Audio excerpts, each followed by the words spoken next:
from underneath the car, I have a collection bucket right here, and this right here is your radiator drain petcock. So let's open that up. Sometimes you might need pliers. Oh, and also if you have a splash shield here, you would go ahead and remove that first. I don't have one.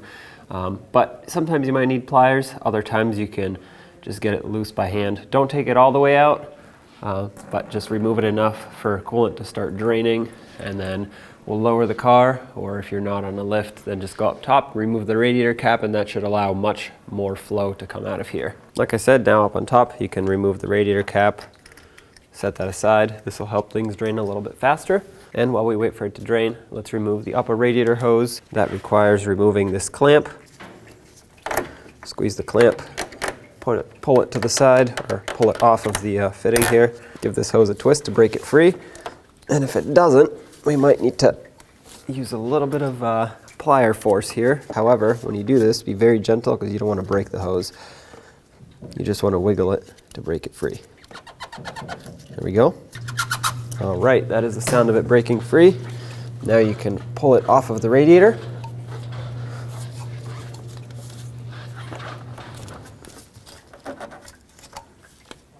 Set it out of your way here. Let's also take off the overflow hose. There we go. Over here, take that off. Set that aside. With a 10mm socket, remove this bolt right here that holds the overflow onto this fan. And with that out, you can just remove the overflow tank, set that aside. Next are two bolts that hold this fan onto the radiator. One here, one here. Let's remove both.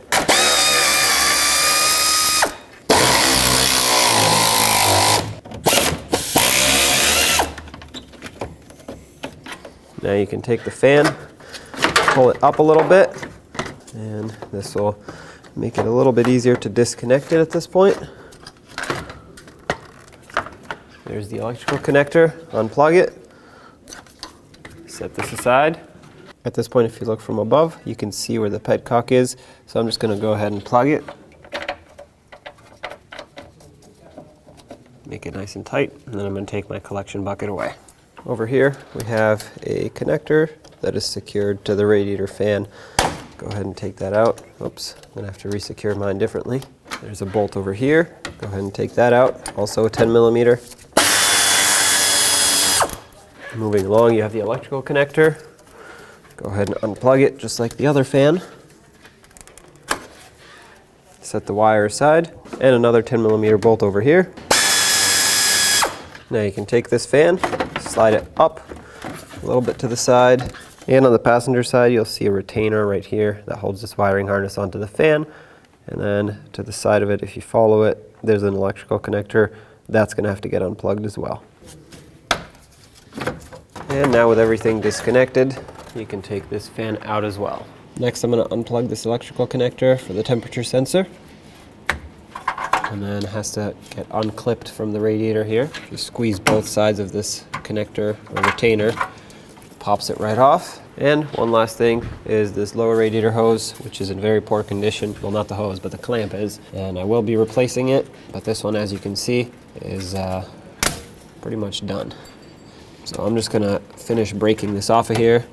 Like I said, get a new one when it comes time to reinstall. If yours is still good, take it off the correct way. All right, with that off, take the lower hose off. I'm gonna put my collection bucket underneath it just in case fluid does come out.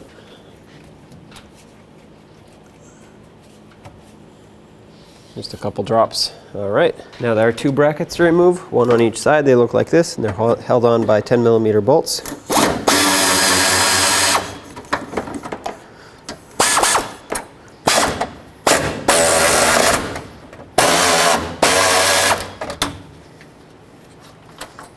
Take those brackets off and pull the radiator straight up. And there it is. From the bottom of the radiator, you'll see it still has these rubber pieces here. You'll have to salvage these, take them off so we can reuse them on the new one. And to remove them, you can just pull them straight off like this. And one last thing to take from the old radiator is this temperature sensor with a 17mm wrench or socket. Go ahead and unthread it. Take that out. Now you can discard the old radiator. The new radiator will have a cap where the temperature sensor will go. Take the cap out, make sure these threads are nice and clean, and slide this in, thread it on, make sure it's nice and snug. Don't over tighten it, you don't want to break it. Just make it snug. Perfect. And since we're here, might as well put these rubber pieces on. One thing I want to point out is this new one that we got is for an automatic transmission. It has the cooler lines right here. I have a manual transmission that I'm working on, and if you do too, then just discard these, don't worry about them. And if you have an automatic, obviously disconnect and reconnect your automatic transmission cooler hoses. Take your new radiator, slide it down, make sure those rubber grommets are getting seated into the lower radiator support. Take the brackets with the rubber bushings for the top, put those on, and bring the radiator up to the upper support here, and bring these brackets closer, bolt them on. Okay, go ahead and snug these up, and once this side is tight, I'll do the same to the other side, and then we can continue. Don't go too crazy tight on these. A lot of times these bolts will actually break, so just make it snug. Plug in the temperature sensor. And don't forget to secure the wire over here. All right, here's the new clamp for this hose. Go ahead and slide the hose onto the lower radiator fitting here. Make sure it's fully bottomed out. And let's tighten up the hose clamp. All right, now you want to make sure that this clamp is nice and tight, but these worm clamps do tend to strip out, so don't over tighten it. It's hard to judge how tight to actually make it, but as soon as it starts squeezing the hose onto the fitting or onto the radiator fitting, then well, might be time to stop. I think right there should be good for us. You also want to always double check your petcock on a new radiator to make sure it's actually nice and tight. Sometimes they're not.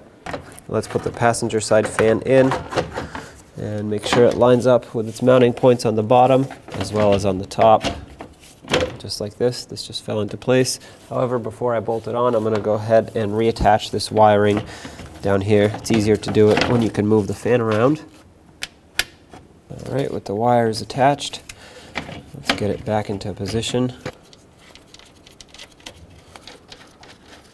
Snug these up.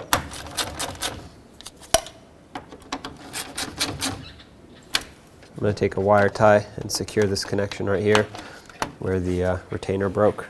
Now take this fan, slide it down, put in the two mounting bolts. I like to put a little bit of anti-seize on these because a lot of times they like to seize up over time.